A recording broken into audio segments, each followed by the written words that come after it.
Question number 6 બે સ્વર કાંટા ટ્યુનિંગ ફોર્ક એમ અને એન આપેલ છે.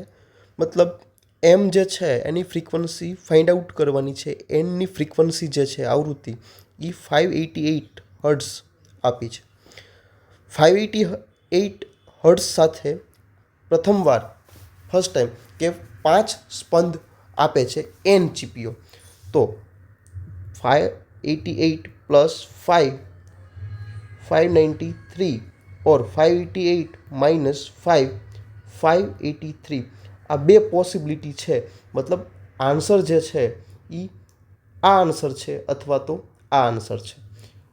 આન્સર બેમાંથી એક જ છે, પરંતુ હવે ચેન્જ શું કરવામાં આવે છે તો કે બીજો ચીપિયો જે એમ છે એ એમ ચીપિયા ઉપર આપણે મીણ લગાડવામાં આવે છે. મતલબ કે ટ્યુનિંગ ફોર્ક એમ છે એના પ્રોંગ્સ ઉપર થોડુંક લિટલ વેક્સ લગાડે છે, જેથી કરીને એની જે બીટ્સ ફ્રીક્વન્સી છે સ્પંદ આવૃત્તિ એ ઘટીને 3 થાય છે. 3 પહેલાં 5 હતી, પછી 3 થાય છે. તો ત્યારે પોસિબિલિટી શું થવાની છે તો 588 જે છે એન ચીપિયાની ફ્રીક્વન્સી એમાંથી કાં તો +3 થશે, તો ત્યારે 591 પોસિબિલિટી છે, અથવા તો 588 માઇનસ 3 તો પોસિબિલિટી છે 585. હવે એમ જે ફ્રીક્વન્સી એમ ટ્યુનિંગ ફોર્ક જે છે ટ્યુનિંગ ફોર્ક એમ એના ઉપર વેક્સ લગાડવાથી એની ફ્રીક્વન્સી જે છે એ ડિક્રીઝ થવી પડે, ઘટવી પડે. તો એની ફ્રીક્વન્સી ડિક્રીઝ થવી પડે તો આ કેસમાં ઘટે છે કે આ કેસમાં ઘટે છે? તો પહેલા કેસમાં 593થી 591 થાય છે, મતલબ કે ઘટે છે, દેખાય છે આપણને. અને 583 જે છે એમાંથી 585 છે તો એ ઇન્ક્રીઝ થયું કહેવાય. આપણે ડિક્રીઝ થતો ઓપ્શન સિલેક્ટ કરવાનો હોય એટલે આન્સર થઈ જાય 593.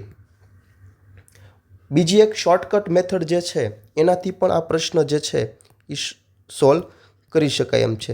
શોર્ટકટ મેથડ જે છે એ કંઈક એવી રીતે છે કે બીટ્સ ફ્રીક્વન્સી જે છે સ્પંદની આવૃત્તિ એ 5માંથી 3 થાય છે.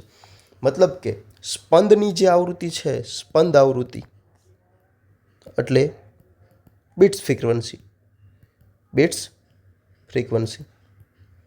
એ ઘટે છે.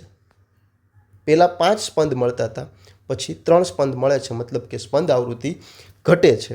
હવે આપણે જે સ્વરકાંટો એમ છે ટ્યુનિંગ ફોર્ક એમ છે એની ઉપર વેક્સ લગાડીએ છીએ તો એની ફ્રીક્વન્સી પણ ઘટે છે. મતલબ કે ટ્યુનિંગ ફોર્કની ફ્રીક્વન્સી પણ ઘટે છે.